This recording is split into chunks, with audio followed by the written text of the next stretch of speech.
करो आक्रमण लक्ष्मण। तुम्हारे आक्रमण करते ही ये वनवासी स्वयं ही अपनी पराजय स्वीकार कर लेगा। लक्ष्मण भैया कोई अनर्थ न कर बैठे, अन्यथा प्रभु बिना युद्ध किए ही परास्त हो जाएंगे।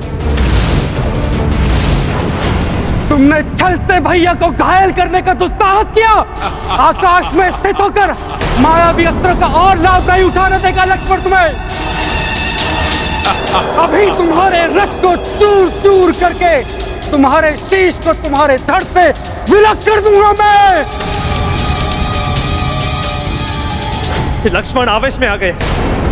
यदि उन्होंने युद्ध में हस्तक्षेप करके रावण पर आक्रमण कर दिया तो प्रण के अनुसार प्रभु श्री राम को अपनी पराजय स्वीकार करनी पड़ेगी। हाँ देवराज, प्रभु श्री राम का वचन अडिग, ये तो जग प्रसिद्ध कि रघुकुल रीत सदा चली आई, प्राण जाए पर वचन ना जाए। रावण!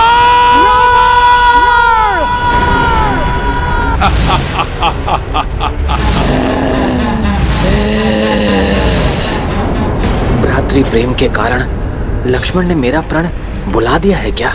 कहीं ये आवेश अनर्थ का कारण ना बन जाए। इस वनवासी से बिना युद्ध किए से पराजित करना है तो यही उचित समय होगा लक्ष्मण को उकसाकर उसे आक्रमण के लिए बाध्य करने का। बस लक्ष्मण बस। इन वानरों की भांति वानर गुण की देना बंद करो। यदि सच में तुम्हारी भुजाओं में बल है, यदि सच में तुम रघुवंशी हो तो आओ, युद्ध करो मुझसे, आक्रमण करो मुझ पर।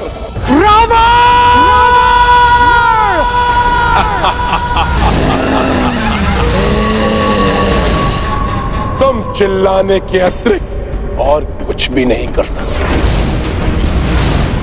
यदि तुम्हारी धमनियों में रघुवंशियों का रक्त प्रवाहित है तो आओ, दिखाओ लंकेश रावण को अपना बल। अन्यथा पूछ दुबकाए चुपचाप खड़े इन वानरों की भांति मूक दर्शक बने रहो।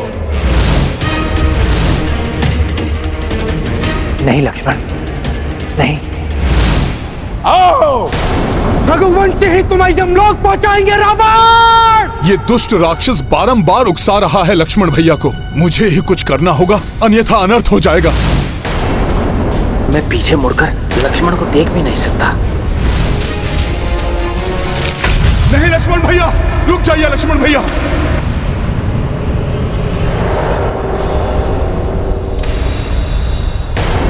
मेरे भैया राम पर प्रहार किया तुमने और ऊपर से रघुवंशी रक्त को चुनौती दे रहे हो। इसी क्षण तुम्हारा अंत करेगा ये लक्ष्मण। क्रोधावेश के कारण इनको रावण के अतिरिक्त और कोई दिखाई नहीं दे रहा है। अपने क्रोध पर नियंत्रण रखिए लक्ष्मण भैया। क्या हुआ वनवासी? यदि तुम्हारे रक्त का उबाल ठंडा ना हुआ हो तो आओ, दिखाओ अपना सामर्थ्य। नहीं तो जाओ और छुप जाओ कीड़ों की भांति जाकर अपने किसी बिल में।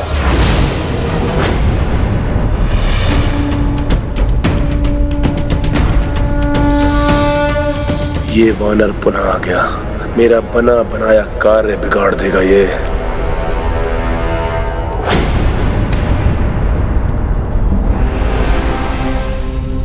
ऐसा अनर्थ मत कीजिए लक्ष्मण भैया। प्रभु श्री राम की सौगंध स्मरण कीजिए आप। यदि आपने युद्ध में तनिक सा भी हस्तक्षेप किया तो प्रभु श्री राम को बिना लड़े ही पराजय स्वीकार करनी पड़ेगी लक्ष्मण भैया। भैया मान जाइए। लक्ष्मण भैया, क्या आप चाहेंगे कि आपके कारण प्रभु का शीश झुक जाए,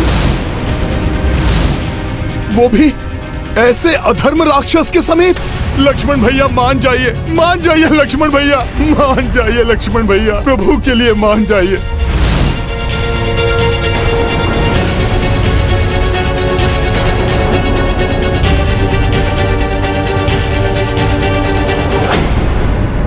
कि यदि इस युद्ध में मेरे पांव तनिक भी पीछे हटे या मेरी सेना में से किसी ने शस्त्र भी उठाया तो ये रघुवंशी राम उसी क्षण अपनी पराजय स्वीकार करने का। ये क्या करने जा रहा था मैं?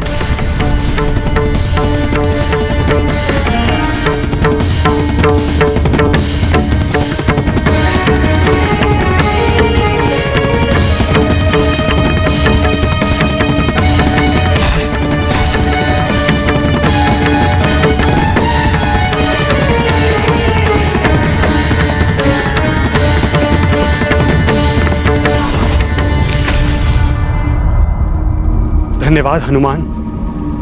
भैया की सौगंध को तोड़ने के महापाप से तुमने मुझे बचा लिया, किंतु क्या करता, मेरे भैया राम को घायल किया इसने।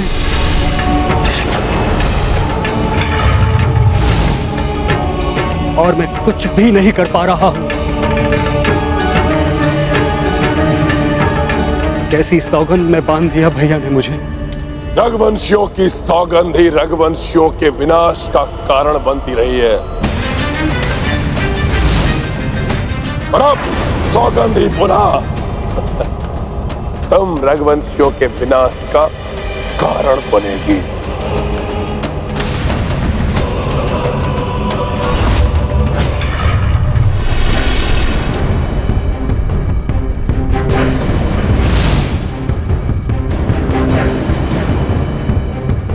अभी तो बात आहत किया था इस वनवासी को, अब इसके अंग भंग करूंगा। मेरी ऊंचाई मेरे प्रहारों को और अत्यधिक शक्तिशाली बना देगी।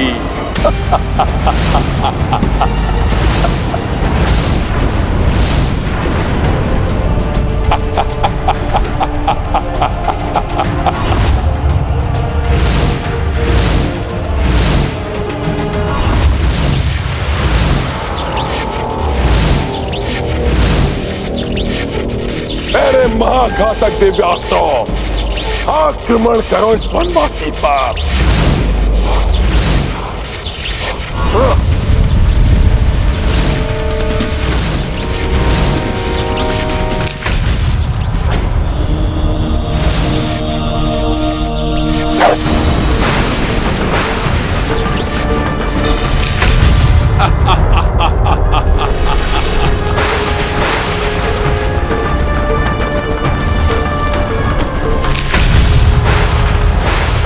कहा था ना, इस ऊंचाई से किए गए सभी प्रहारों को रोकना असंभव है।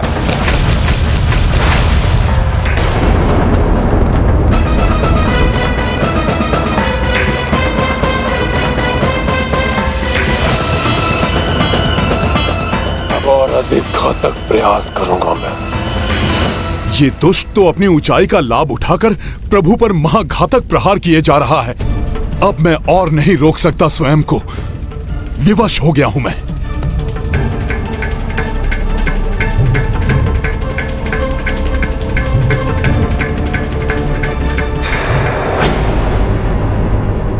हनुमान जी ऐसी कोई भूल नहीं कर सकते जिससे प्रभु को पराजय स्वीकार करनी पड़े। ये हनुमान क्यों आगे बढ़ने लगे? कहीं रावण के अनुचित मायावी युद्ध के कारण हनुमान का क्रोध तो जागृत नहीं हो गया? नहीं हनुमान, क्रोध में आकर कोई अनुचित हस्तक्षेप मत करना युद्ध में। लौट जाओ हनुमान, लौट जाओ।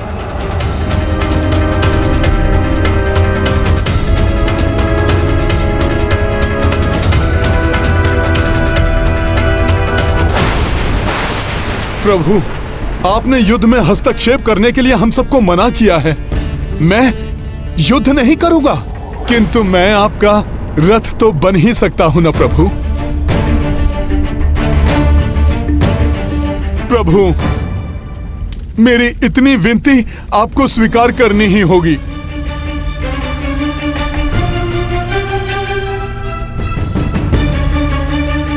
प्रभु, मैं आपको इस दुष्ट के समक्ष ऊंचाई पर ले जाऊंगा, जिससे ये अधर्मी अपनी इस ऊंचाई का लाभ उठाकर धर्म को हानि न पहुंचा सके। प्रभु, तुम आश्वस्त हो हनुमान? ये एक बहुत बड़ा उत्तरदायित्व है। हाँ प्रभु, हाँ। प्रभु, अपने सेवक को एक अवसर दीजिए प्रभु। स्मरण रहे हनुमान।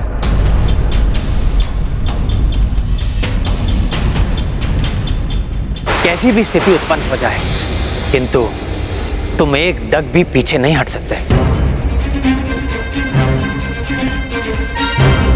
अवश्य प्रभु।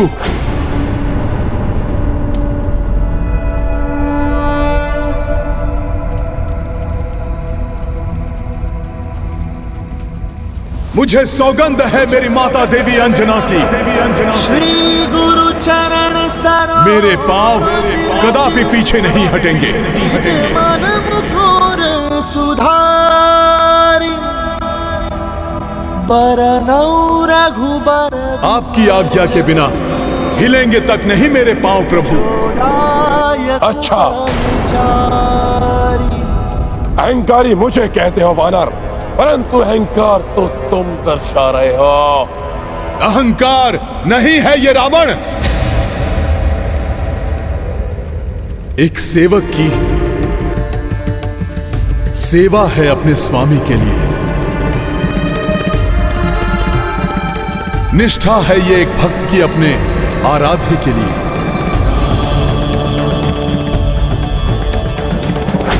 तुम जैसा दंभी इसे कभी नहीं समझ सकता। तो ठीक है, तुम मेरा दम्भ देखो और मैं तुम्हारे भक्ति की शक्ति देखता हूं।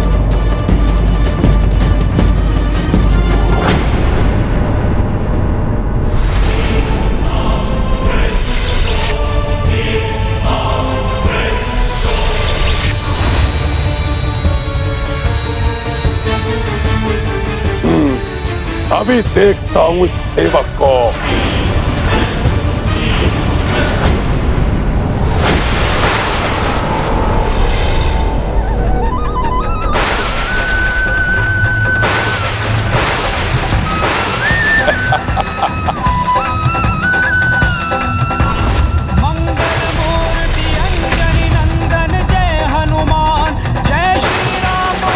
आइए प्रभु।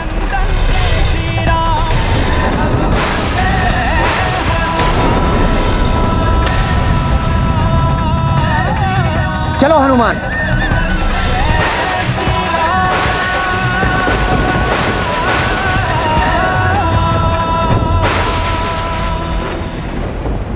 रावण रथ ऊंचाई पे भारी, संकट विकट मह अवध बिहारी।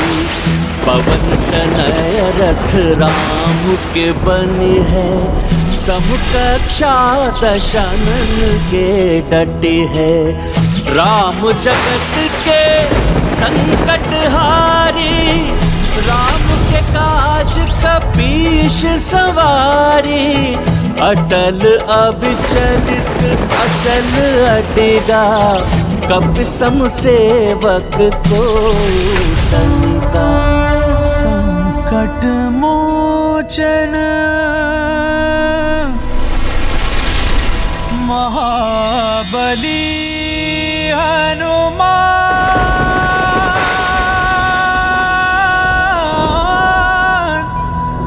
महाबली हनुमान। आनंद! इस वनवासी को अपनी सेवाएं देकर तुमने सबसे बड़ी भूल की है। अब भुगत तो इसका दंड।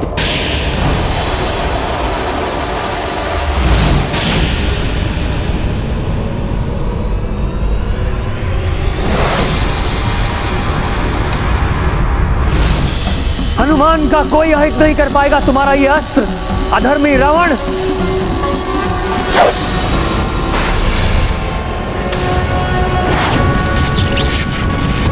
प्रभु के इस चक्रास्त्र को भी पूर्व की ही भांति माता तारा की डाकनियां लील जाएंगी।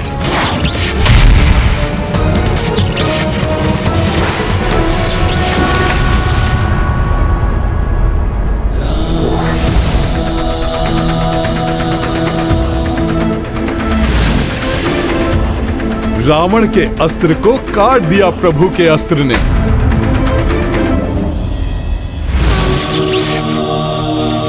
अब तुम्हें भी काट देगा मेरा ये चक्रास्त्र।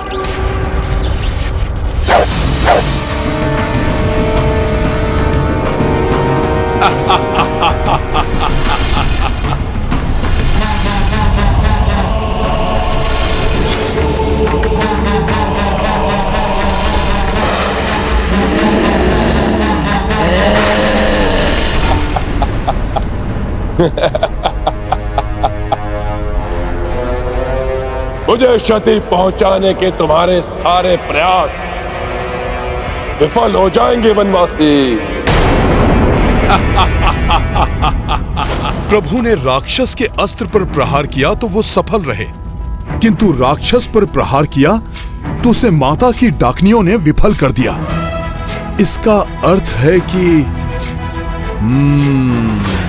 देवेश्वर, मेरे ही अंश देवी तारा द्वारा प्रदत्त सुरक्षा के कारण ही श्री राम के समस्त प्रयास विफल हो रहे हैं। अपनी निषिद्ध पूजा द्वारा देवी तारा को विवश करके रावण अनुचित लाभ उठा रहा है।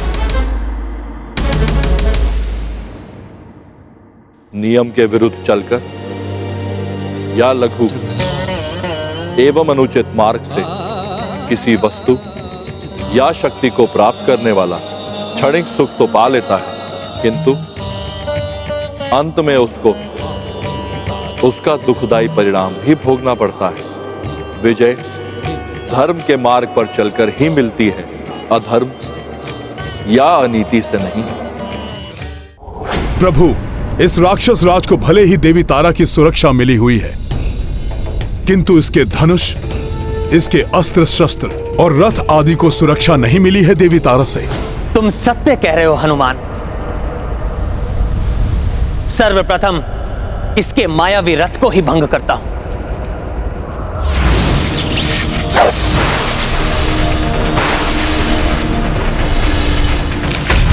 वनवासी!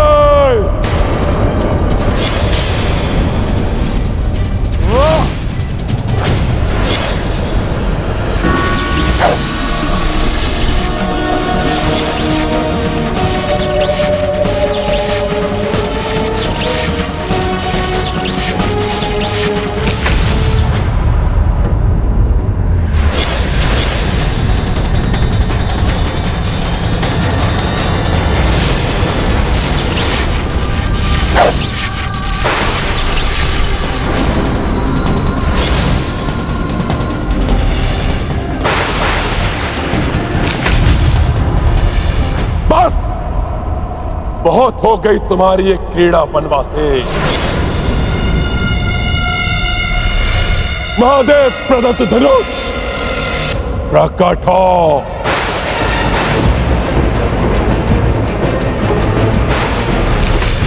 मुझे तुम्हारी आवश्यकता है, प्रकट हो।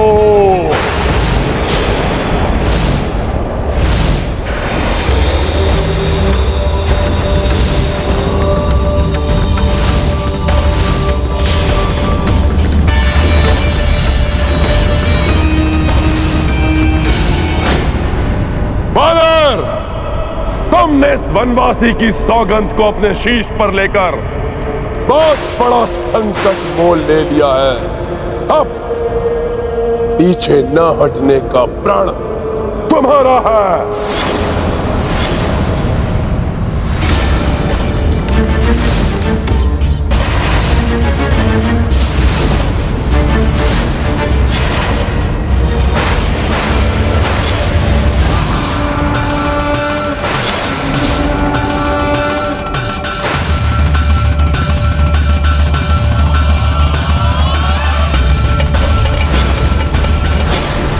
अब देखो वायु पुत्र वानर, मैं तुम्हें वायु अस्त्र से ही पीछे ढकेलता हूं।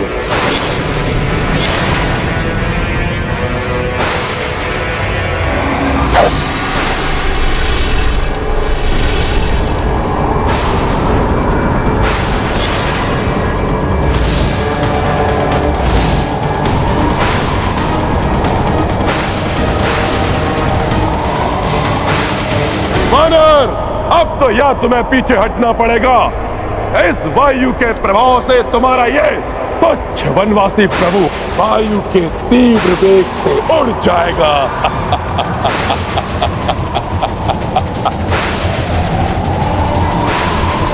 वायुवास्त्र से उत्पन्न ये तीव्र वायु तो हम सबको ही उड़ा देगी।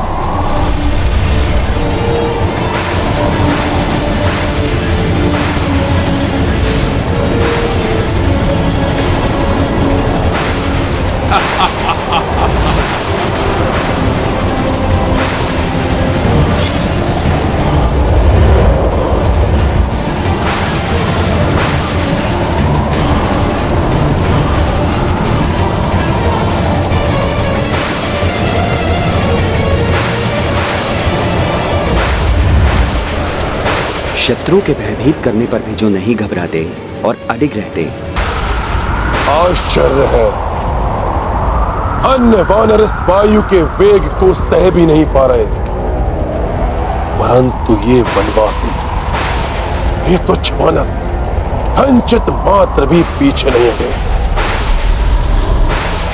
प्रभु, वायु के वेग को मात्र वायु से ही नियंत्रित किया जा सकता है।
देवताओं के ये दैवी अस्त्र तुम्हारा पक्ष ले रहे हैं वनवासी, परंतु अब मैं दानवी अस्त्र असुरक का प्रयोग करूंगा। जो मेरा पक्ष लेगा, मात्र मेरा पक्ष।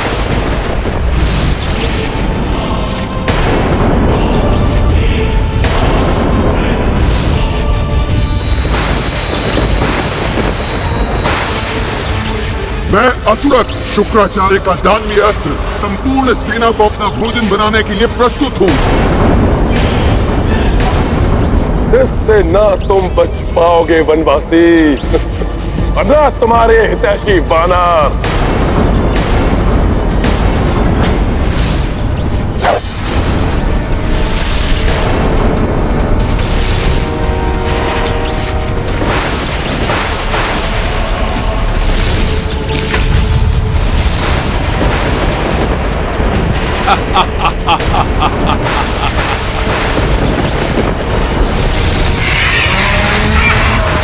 ये दानवीय अस्त्र तो हिंसक पशु पक्षियों के रूप में परिवर्तित हो रहे हैं।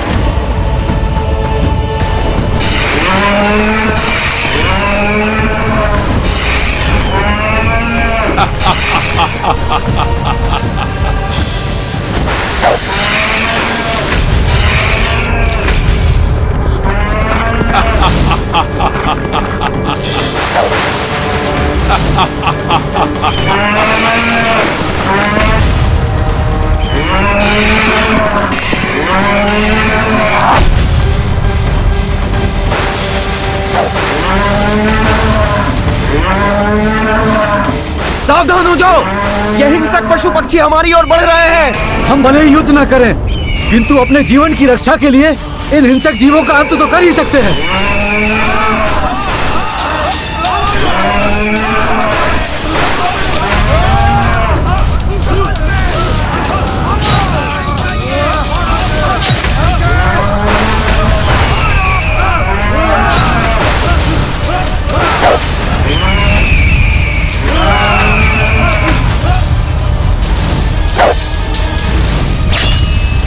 शीघ्र ही रोकना होगा इन हिंसक जीवों को। अन्यथा ये सबको बहुत बड़ी हानि पहुंचा सकते हैं।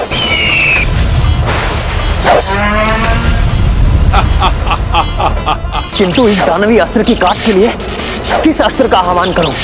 असुर की काट के बारे में सोच रहे हो ना वनवासी? ये दानवी अस्त्र है, तुम्हारे पास इसकी कोई काट नहीं, क्योंकि तुम्हारे पास तो कोई भी दानवी अस्त्र नहीं है।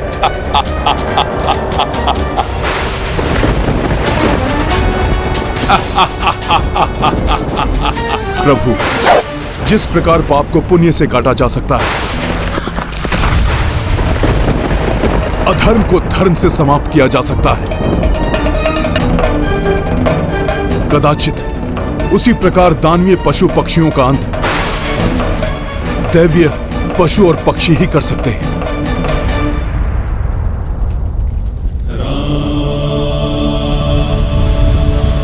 हे समस्त देव एवं देवियों, इस धर्म युद्ध के लिए मुझ रघुवंशी राम को आपके वाहनों की शक्तियों की आवश्यकता है।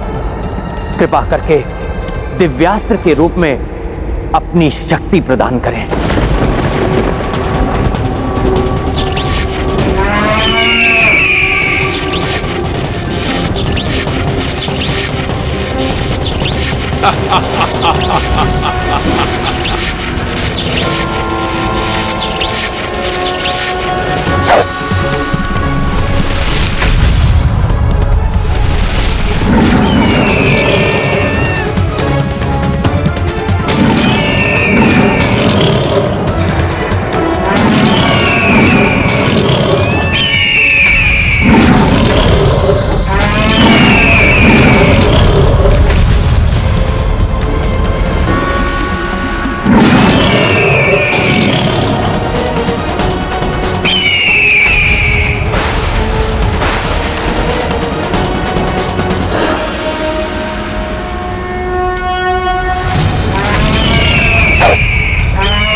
ये वानर तो बड़ा ही चतुर निकला।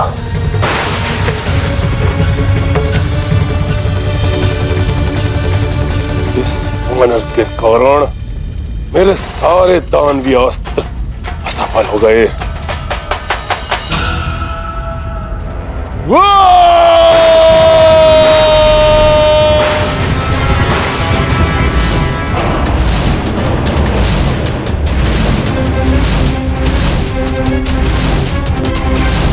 रावण का यह विकराल रूप, 10 शीश, 20 भुजाएं।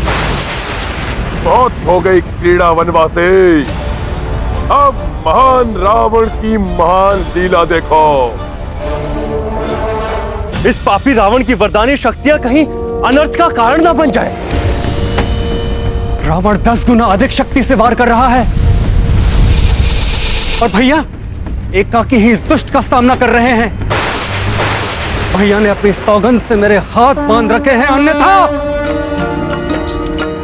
अस्त्र दशानन छाड़ी भयंकर,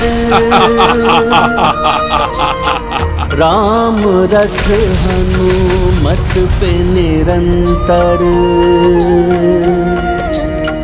राम कुशलता से प्रतिकारी, अचरज महलंकेश भी भारी। सिया राम जय हनुमान।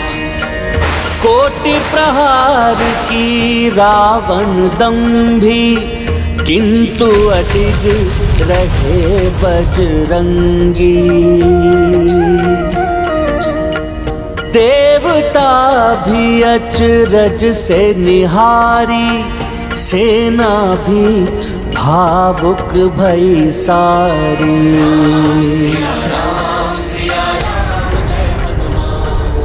मेरा ये महाप्रहर भी इस नर और वानर को तनिक भी नहीं टिका सका। इन्हें पीछे हटाने के स्थान पर इनका अंत ही करना उचित होगा।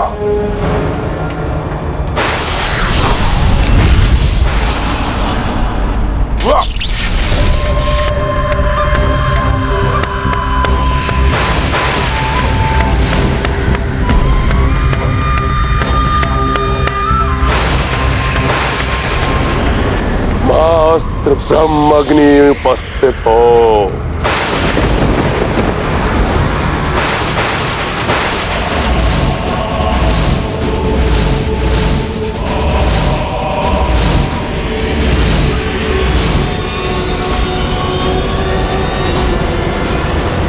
मैं ब्रह्माग्नि, देव, दानव, मानव हो या कोई भी जीवधारी, मेरे प्रहार से कोई नहीं बच सकता। ब्रह्मदेव की शक्ति से परिपूर्ण यह अस्त्र तो महाघातक प्रतीत हो रहा है। ना जाने अब क्या होगा। इस दुष्ट रावण को तो प्रभु के बाणों से माता तारा देवी ने बचा लिया, किंतु प्रभु श्री राम एवं हनुमान को इस दुष्ट रावण के दिव्य बाण के प्रहार से कौन बचाएगा? तो विडंबना तो ये भी है देवराज कि प्रभु श्री राम मर्यादा पुरुषोत्तम है। ये मानव मर्यादा का पालन करते हुए ब्रह्मा जी के सम्मान की रक्षा के लिए ब्रह्माग्नि अस्त्र का विरोध भी नहीं करेंगे। किंतु ब्रह्माग्नि के वार को सहन करना कठिन ही नहीं, असंभव है।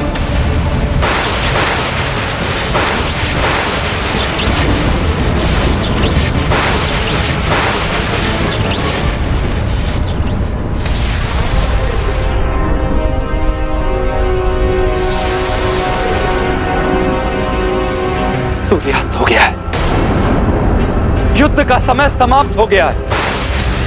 सूर्यदेव अस्तांचल की ओर चले गए हैं।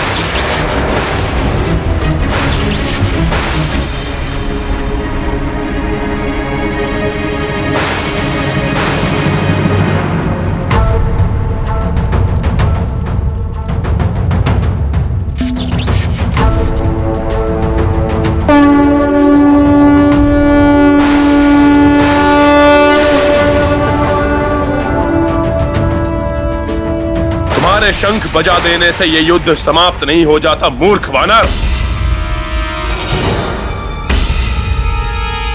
अब यह युद्ध तभी समाप्त होगा जब इस वनवासी या मुझ रावण में से किसी एक का अंत नहीं हो जाता।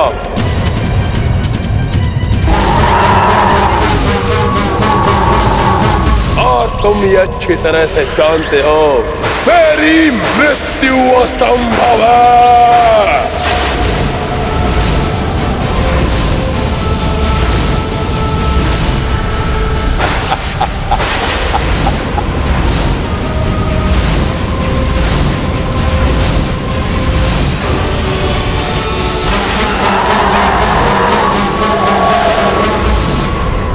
ये रावण तो अधर्म का आश्रय ले रहा है।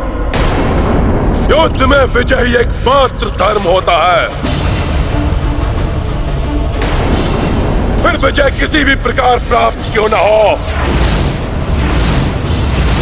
वैसे भी रक्ष संस्कृति में धर्म के लिए कोई स्थान नहीं।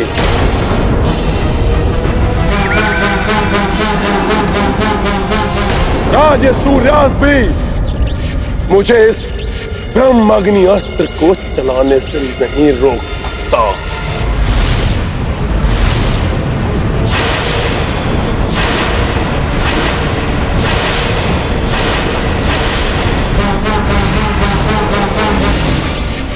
अधर्म की पराकाष्ठा है ये भ्राता रावण।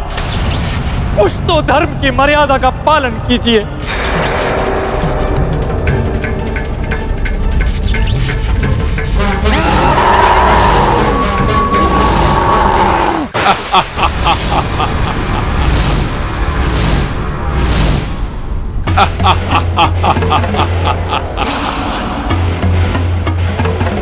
और सर्वशक्तिमान की इच्छा ही उसका धर्म होता है। जो इस महान रावण को भाया, वही महान रावण ने निभाया।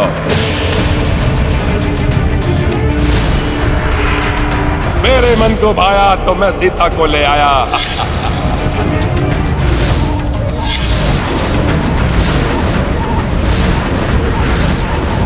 मेरे मन को भाया, मैंने कैलाश को हिलाया।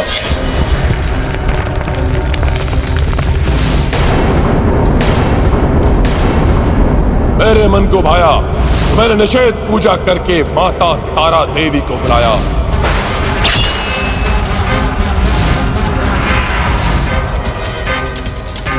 मेरे मन को भा रहा है, इसी क्षण इन नरों वानरों को मिटा दूं, समाप्त कर दूं इसी क्षण इस युद्ध को। और मैं ये करूंगा क्योंकि मेरी इच्छा ही मेरा धर्म है।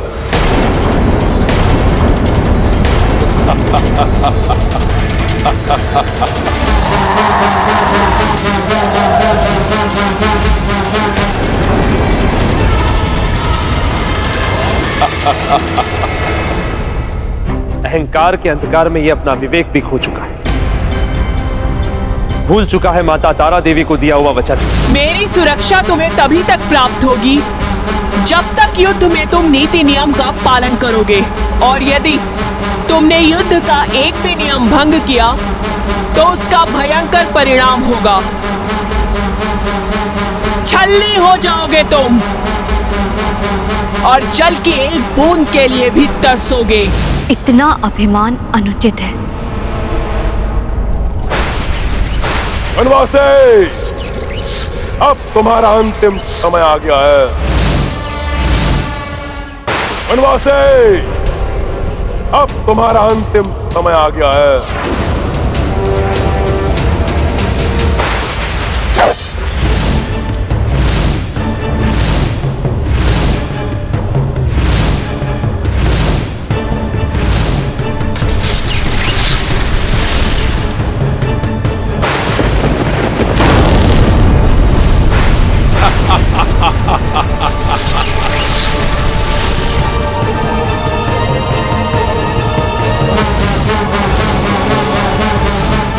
माता तारा देवी का क्रोध जागृत हो रहा है।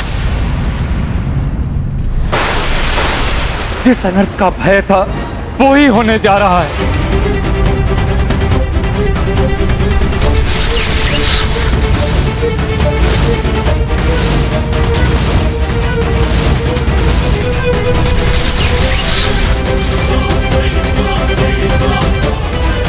अब कोई नहीं बचा पाएगा तुम्हें वनवासी।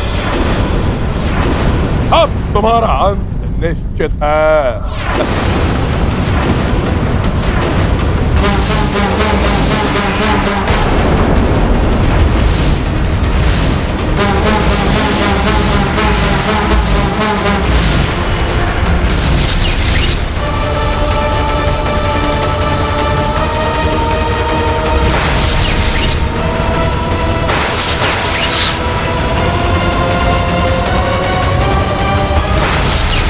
दंभी रावण अब मेरी कृपा का नहीं रोष का पात्र बनेगा।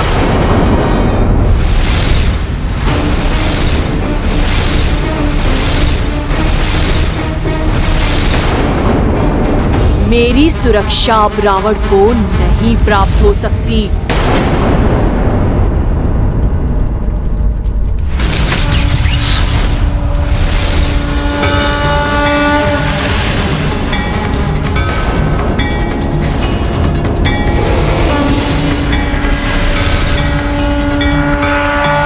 नारायण नारायण। आपको शत शत नमन माता। इस अद्भुत अलौकिक प्रकाश ने दुष्ट रावण के अस्त्रों को रोक दिया। प्रभु श्री राम की जय, माता तारा की, देवी तारा की। ये अनुचित है माता। अनुचित कृत्य तो तुमने किया है रावण।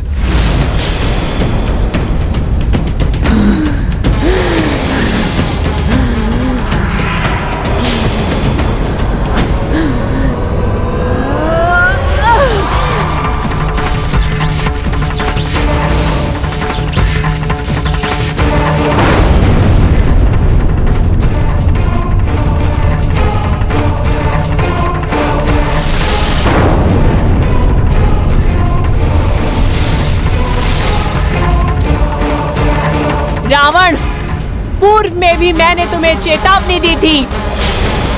युद्ध में अनीति की तो उसका भयंकर परिणाम भुगतना होगा तुम्हें। मेरी सुरक्षा तो तुमने देख ली रावण, अब मेरे क्रोध का सामना करो।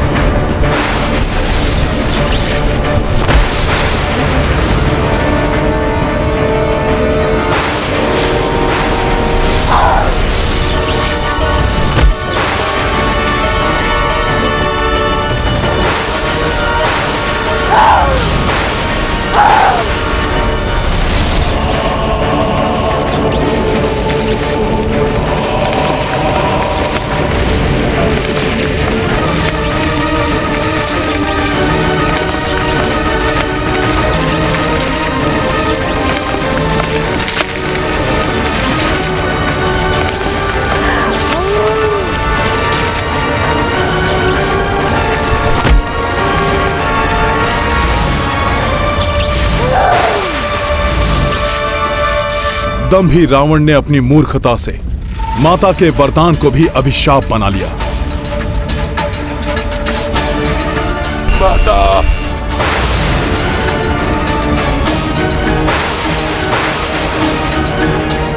अधर्म अनिति नहीं त्याग सका रावण, जिसके लिए फल पा रहा है। इतने ही कठोर दंड का पात्र है ये दुष्ट रावण।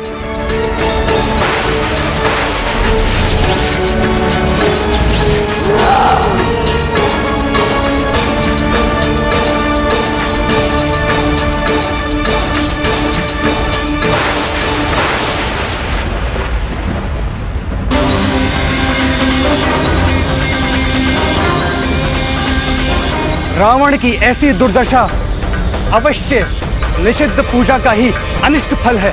अधर्म और अनीति का साथ भला कोई शक्ति कहां तक देती। रावण को अपनी करनी का फल तो भुगतना ही था।